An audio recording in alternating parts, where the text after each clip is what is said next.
Squats in the ATG system begin as split squats, elevated as much as you need, assisted as much as you need, and elevating the heel as much as you need to get full coverage of hamstring over calves. According to doctors, my left knee was never even supposed to fully bend again, so don't feel discouraged when you start out, because this is exactly how I had to start out. As you lose the front foot elevation and lose the assistance, you gradually get to the primary goal of knee ability 0, which is full hamstring covering the calf. Yes, your heel can be up, but the back knee is not touching the floor and the torso is perfectly vertical.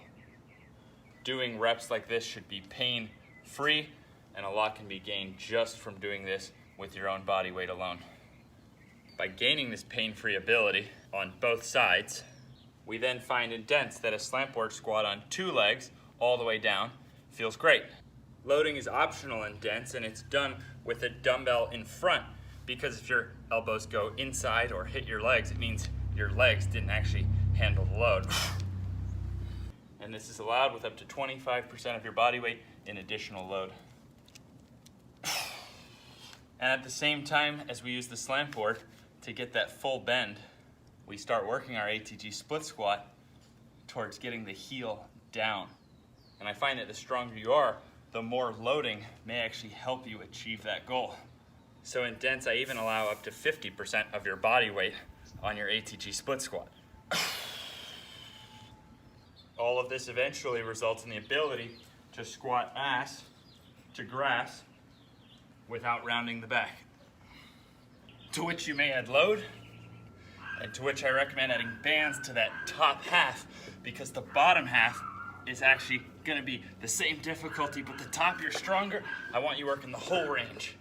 All the while remembering 3 key things. Number 1, loading is optional. My mom is 66 and she's able to do every program with her body weight alone. Number 2, this may not appear like athletic positioning of something like a jump, but arguably the 2 highest jumpers of all time, Kadur Ziani in dunking and Stefan Holman high jump, were the best and most dedicated full knee benders of any of their peers. And what's of particular interest to us is that they're now both in their 40s and still crazy athletic, and even studies now are proving why that may be, which is, if you don't full knee bend, you could have the best muscles in the world, but you wouldn't be growing and strengthening your tendons and ligaments to the fullest. And I think this explains the modern athlete where the muscles look good, but we're seeing knee injuries at epidemic levels.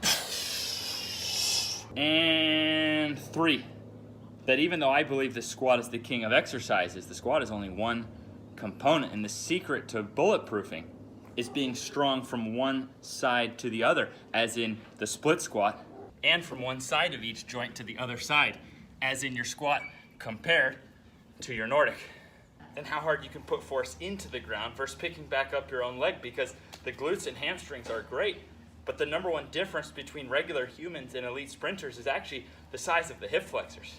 So strength training for bulletproofing is not one thing, it's 4 things. It's strength from one pair of joints to the next pair of joints, from one side of the body to the other side of the body, from one side of a joint to the other side of that joint, and through the full God-given range of motion. And even though no studies have been done on just about anything in this video, if I can go from entering my 20s already with knee surgeries, having never once grabbed a basketball rim. Literally, I don't know if he could touch the rim with his fingertips with no basketball or anything else. Ridiculed for how slow I was. To now having over a 40-inch vertical and some of the most bulletproof knees in the world, I think we all have athletic and longevity potential way beyond what exercise science has predicted.